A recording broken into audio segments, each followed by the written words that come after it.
BJP से मुख्यमंत्री और 2 उप मुख्यमंत्री बना दिए गए हैं। बीजेपी से पहली बार मुख्यमंत्री बनाया गया और सम्राट चौधरी ने सीएम पद की शपथ ली।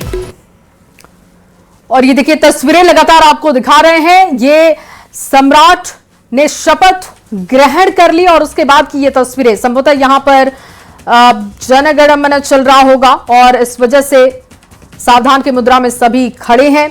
तस्वीरें आपके सामने रख रहे हैं, लोक भवन की ये तस्वीरें।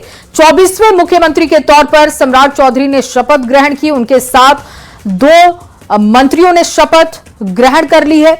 जेडीयू कोटे से ये दोनों अनुभवी मंत्री विजय चौधरी, विजेंद्र यादव, दोनों ने ही शपथ ग्रहण कर ली है। और अब देखिए मंत्रिमंडल का विस्तार होगा, हालांकि उसमें अभी और मंथन किया जाएगा। लेकिन उससे पहले की ये तस्वीरें, और ये तस्वीरें ऐतिहासिक भी हैं, क्योंकि बीजेपी के लिहाज से आप देखें, बिहार के लिहाज से देखें, तो दोनों ही लिहाज से ये तस्वीरें बहुत खास, क्योंकि बीजेपी के पास ये बड़ा मौका है। बीजेपी का कोई सीएम बन रहा है आजादी के बाद पहली बार, और वो कमान सम्राट चौधरी के हाथ में। तो सम्राट चौधरी के लिए बड़ा दिन आज का, ऐतिहासिक दिन उनके लिए आज का। और शपथ ग्रहण करने से पहले वो हनुमान मंदिर पहुंचे थे।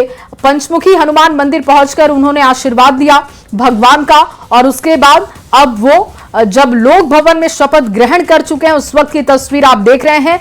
सम्राट चौधरी, उनके बगल में 2 अनुभवी नेता। ये कॉम्बिनेशन इसलिए रखा गया है क्योंकि कामकाज बेहतर तरीके से अगर आपको करना है तो आपको युवा के साथ ही जो अनुभवी चेहरे हैं उनको भी रखना पड़ेगा। उसका मिक्सचर आपको रखना पड़ेगा, तभी आप बेहतर काम कर पाएंगे। और विजेंद्र यादव, विजय चौधरी दोनों ही जेडीयू के वरिष्ठ नेता हैं। इसके साथ साथ नीतीश कुमार के बेहद करीबी हैं, तो सामंजस्य अच्छा रहेगा।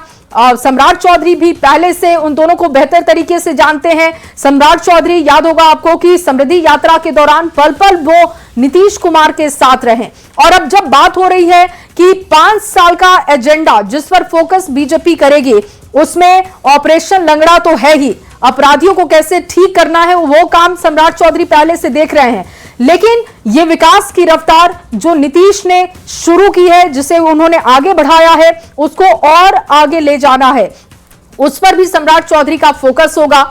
उस लिहाज से भी उनका कार्यकाल बहुत अहम रहने वाला है, क्योंकि तुलनात्मक हमेशा अध्ययन किया जाएगा कि नीतीश का कार्यकाल कैसा रहा, सम्राट कैसा काम कर रहे हैं, तो ये तुलना भी चलती रहेगी। बिल्कुल जया, और ये तस्वीर भी काफी अहम हो जाती है बिहार की राजनीति में, क्योंकि बिहार में अब सम्राट युग की शुरुआत हो चुकी है। और सम्राट युग की शुरुआत होने के साथ ही लोगों की उम्मीद भी बढ़ गई है कि आखिर बीजेपी किस तरीके से काम करेगी, बीजेपी का क्या कार्यकाल रहने वाला है, ये देखना बेहद ही दिलचस्प हो जाएगा। क्योंकि 20 साल का वक्त रहा जब सीएम नीतीश कुमार ने अपने हाथ में बिहार की कमान रखी और बिहार को प्रगति के रास्ते पर ले गए। प्रगति उन्होंने की। अगर हम नीतीश कुमार की बात कर लें तो शिक्षा से लेकर के स्वास्थ्य, महिला सशक्तिकरण, हर क्षेत्र में नीतीश कुमार ने काम किया है। सड़क बनवाया है, इंफ्रास्ट्रक्चर बनवाया है। अब ये सारी जिम्मेदारी सम्राट चौधरी पर आ गई है कि सम्राट चौधरी इसे और कितनी प्रगति देते हैं और कितनी गति देते हैं, और विकास की गति कितनी और तेजी से बढ़ती है। क्योंकि अब डबल इंजन की सरकार हो चुकी है।